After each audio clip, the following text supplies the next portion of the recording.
Hello everyone, welcome to our channel. Today we are going to discuss about the most important question or MCQ for UPSC Prelims 2021.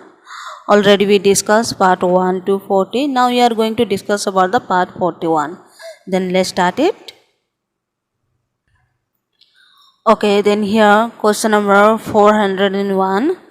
Squanjang और हिमसांग भी कहा जाता है इन्हें. Study in the famous Nalanda University. Which of the following is from the account of Nalanda given by Huinsang? Okay. तो ये के बारे में बताया था नालंदा यूनिवर्सिटी के बारे में उस समय में, तो वो क्या क्या बताए देखेंगे.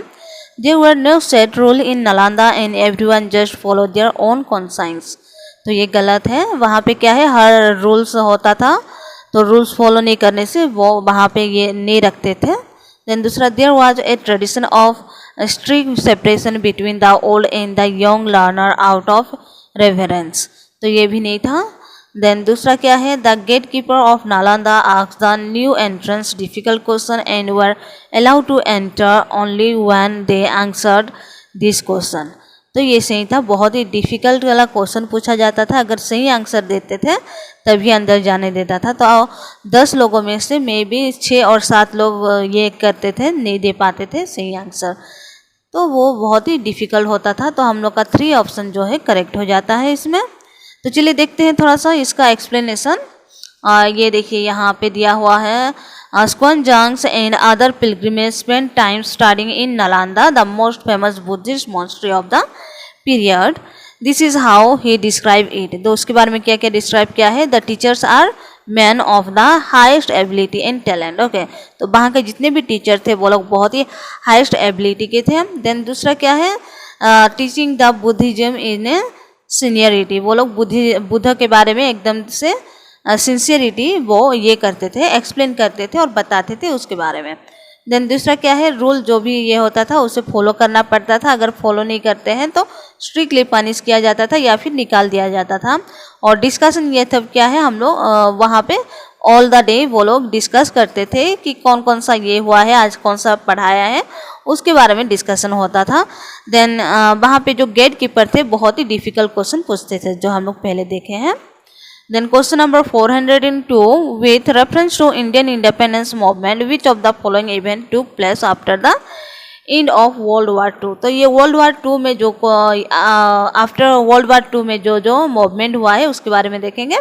तेभांगा मूवमेंट, वाली आदिवासी रिवोल्ट, एका मूवमेंट, देन पुनाप्रा भयालाव अपराइजिंग. तो हम लोग का एका मूवमेंट जो था वो 1921 में शुरू हुआ था. देन हम लोग का ये गलत हो जाता है और बाकी सब जितना था 1946 टू 47 के अंदर में हुआ था.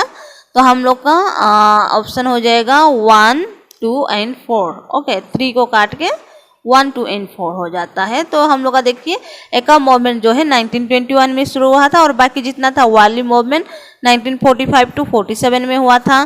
तेवागा मूवमेंट ये 1946 में था और पुनाप्रा भलरी ये भी 1946 में हुआ था. ठीक है. तो question number 403, consider the following statement with respect to minimum alternate tax in India. तो इंडिया में जो अल्टरनेट टैक्स था उसके बारे में देखेंगे. MET has been introduced under company act 2013. Unlike income tax MAT is charge on book profit and not on taxable income of the company. Okay, then here हम लोग का कौन सा ऑप्शन सी है देखेंगे. 1, 2 and 3 C, both 1 and 2, neither 1 and 2. तो हम लोग का only B correct. Okay, 2 only correct है. यहाँ पे देख लेते हैं. स्टेटमेंट 1 हम लोग का जो है रॉन्ग है, 2 करेक्ट है. हम लोग का स्टेटमेंट 1 में क्या दिया था, वो 2013 में हुआ था बोल के दिया था, बट ये 1997 में ये किया गया था, इसको मिनिमम अल्टर टैक्स ये सबको इम्पोज किया गया था. और जीरो टैक्स कंपनी जो है उसे ये करते थे, शो कराना पड़ता था बुक ऑफ प्रॉफिट और distribution divided to the share holder, but do not pay taxes. Okay, वो लोग पे करते नहीं थे टैक्स को और वो लोग लेकिन शो कराते थे कितना प्रॉफिट हुआ कितना लॉस हुआ, वो गवर्नमेंट को दिखाते थे. और therefore MAT is levied on book profit and not on disposable income. Okay, तो ये बुक प्रॉफिट होता है बट डिस्पोजेबल इनकम नहीं था. Then which of the following statement is are correct. तो कौन सा स्टेटमेंट करेक्ट है यहाँ देखेंगे. With respect to priority sector lending in India, जो हम लोग का प्रायोरिटी सेक्टर लैंडिंग इंडिया का है, कौन से बारे में करेक्ट है वो देखेंगे। The priority sector are identified by the government of India. All domestic bank have the same priority sector lending target and foreign bank with less than 20 branches are exempted from this criteria. तो ये हम लोग का 2 यहाँ पे correct हो जाता है, ओनली 2। ओके, तो एक्सप्लेनेशन थोड़ा देखेंगे तो क्लियर हो जाएंगे और अच्छे से। ये देखिए, ये हम लोग का क्या है, आरबीआई आइडेंटिफाई करता है, और दूसरा जो है वो 40% का ये रहता है और 20 ब्रांचेस है, और उसके बारे में डिटेल में यहाँ पे दिया हुआ है, जो हम लोग का आरबीआई वेबसाइट में मिल जाता है लिंक में, कि कौन सा कितना % देते हैं, ये सब के बारे में।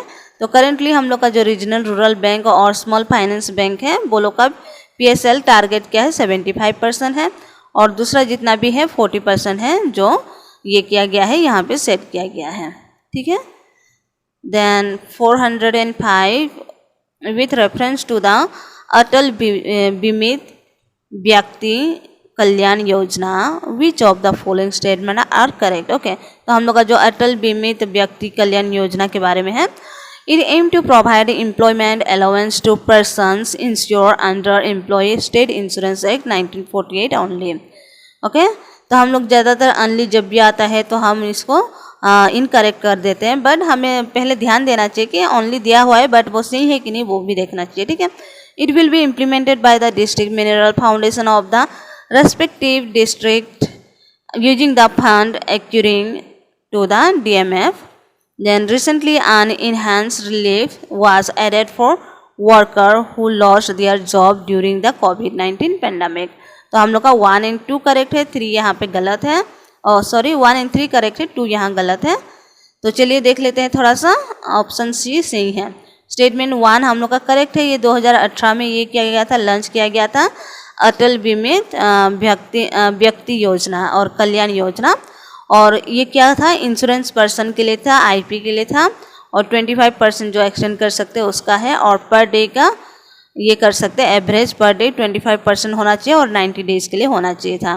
देन दूसरा हम लोग का क्या है, ये एम्प्लॉयमेंट स्टेट इंश्योरेंस कॉर्पोरेशन के द्वारा ये हुआ है, इम्प्लीमेंटेड किया गया है।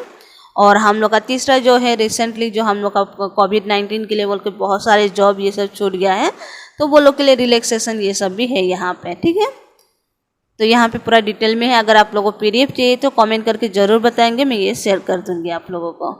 ओके, देन दूसरा देखेंगे 406 committee on content regulation in government advertising seen recently in news is are correct. Okay, हम लोग का ये दिए थे committee on content regulation in government advertising, ये हम लोग का जो नीसी में था उसके बारे में देखेंगे। It is a 3 members body set up in 2016 mandated by the Government of India Advertising Act 2015. The committee is not allowed to take suo motu cognizance of any violation of the Supreme Court guideline. It is mandatory for state to set up their respective committee on content regulation of government advertisement. All of their statement above statement are correct. तो हम लोग का C correct हो जाता है उसमें। ठीक है, तो चलिए देख लेते हैं थोड़ा सा एक्सप्लेनेशन इसका। ओके, ध्यान here given that only option C is correct. Then committee on content regulation in government advertising under the direction of Supreme Court in 2015. The government is 2016 had set up the 3-member body. ये 3-member body setup किया गया था, और यहाँ पे जो ये हुआ है उसके बारे में, look into the content regulation of government funded advertisement of all media platform. Then दूसरा क्या है, it can also take suo motu cognizance of any violation of SC guideline. Okay, तो सुप्रीम कोर्ट का जो भी गाइडलाइन है उसके ऊपर ये होने से वो कर सकते हैं। Then Karnataka, Goa, Mizoram and Nagaland state have already constituted their state level 3-member committee. Okay, यह ऑलरेडी हो चुका है जो कर्नाटका, गोवा, मिजोरम और नागालैंड में। तो नॉर्थ ईस्ट का हम लोग का मिजोरम एंड नागालैंड, और वेस्टर्न साइड का हम लोग का साउथ वेस्टर्न में कर्नाटका और गोवा है। ठीक है, okay, then question number 407 consider the following statement regarding the city of Jaipur. तो जयपुर के बारे में देखेंगे बिकॉज ये न्यूज़ में भी था। Then the iconic Patrika gate in Jaipur was built by Maharaja Sawai Jai Singh to इन 1727।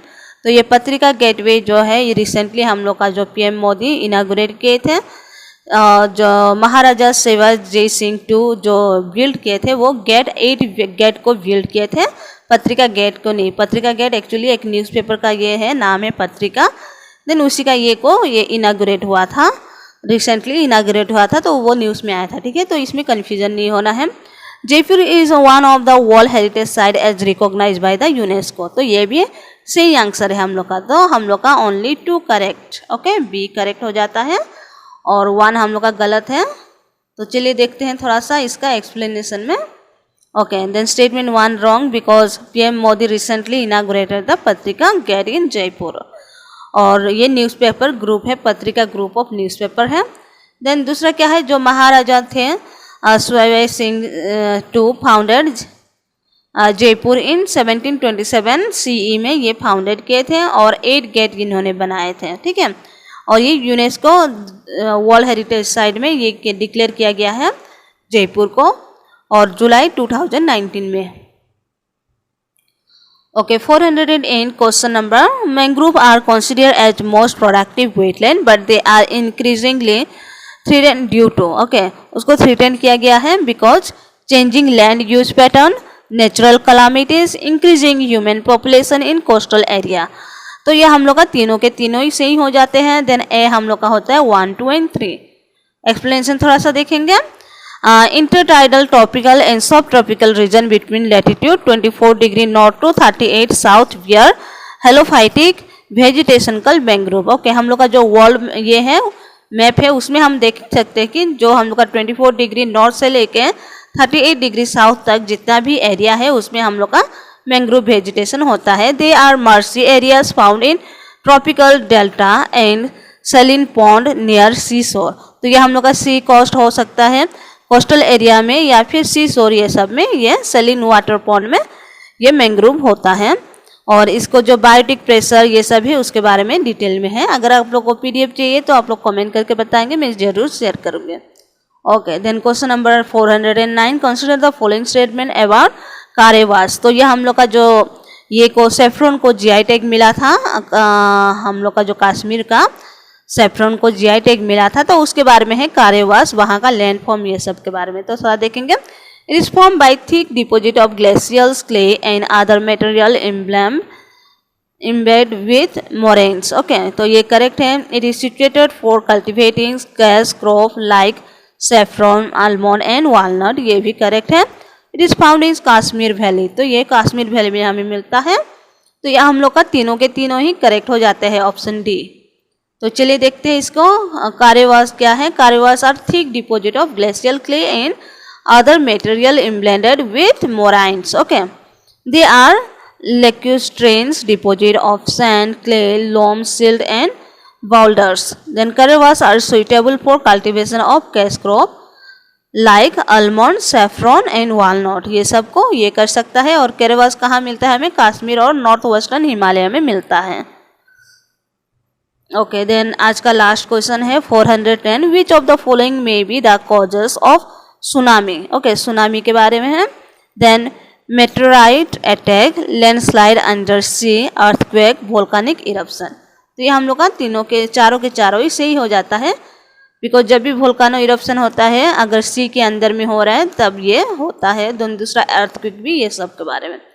तो सुनामी क्या है? जो wave cause by sudden movement, जो ये के अंदर ओशन में सडन मूवमेंट होता है, मे भी हो सकता है कि अर्थक्वेक के लिए हो सकता है, लैंडस्लाइड के लिए हो सकता है, सी फ्लोर के लिए हो सकता है, जो लैंडस्लाइड होता है सी फ्लोर में उसके लिए, या फिर land slumping into the sea ocean और लार्ज वोल्केनिक इरप्शन, ये सब में हम लोग का सुनामी ये हो सकता है।